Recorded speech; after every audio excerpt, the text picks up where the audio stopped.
Guys, like, comment, subscribe, share the video, especially if you love Texas football as much as I do. I cover them quite a bit.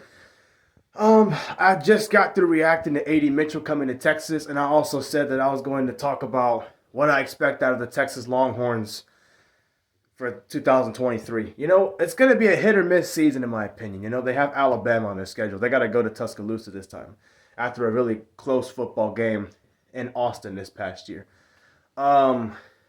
Depends. I'm going to give two case scenarios for this team. I'm going to go with the bad one first. The bad one is they lose to Alabama.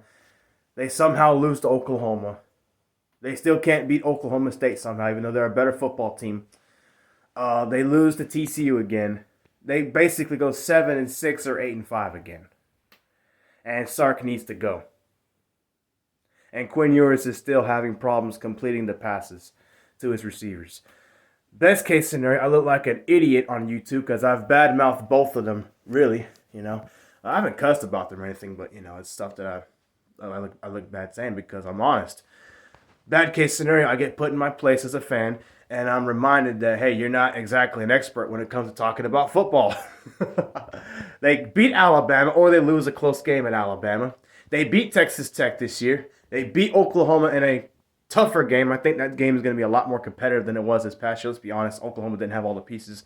They didn't have Dylan Gabriel in that game. Not that Texas wouldn't have won that game had he played or anything like that, but it would have been a lot better if I'm being honest.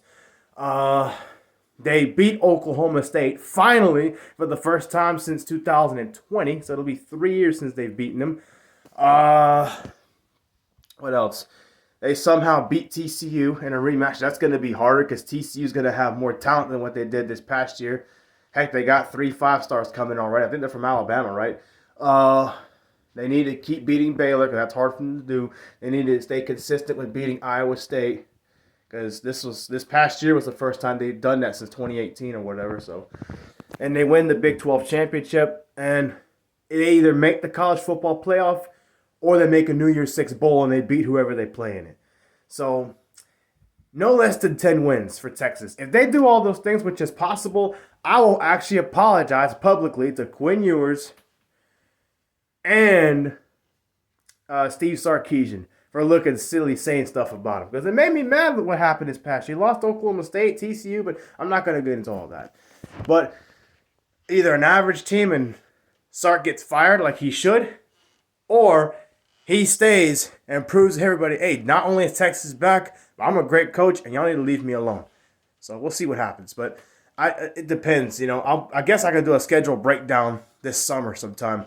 But, yeah, one of those two things.